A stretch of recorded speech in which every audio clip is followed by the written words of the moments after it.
The town of Superior, Ohio, disappeared on the night of October 31st.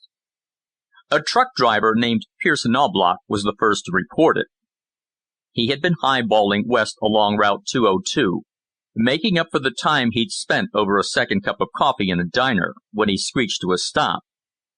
If he'd gone another 25 feet, he'd have gone into the pit where Superior had been.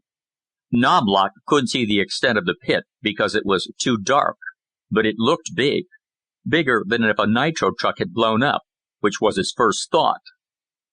He backed up 200 feet, set out flares, then sped off to a telephone.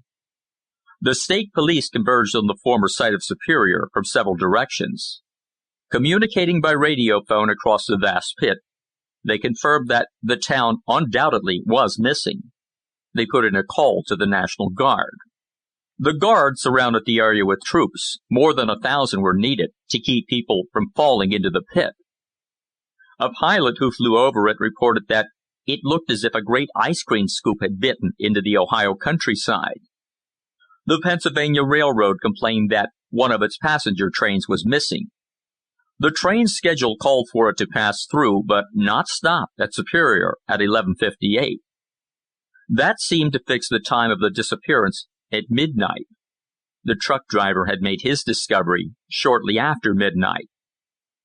Someone pointed out that October 31st was Halloween, and that midnight was the witching hour.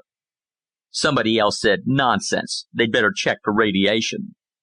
A civil defense official brought up a Geiger counter, but no matter how he shook it and rapped on it, it refused to click.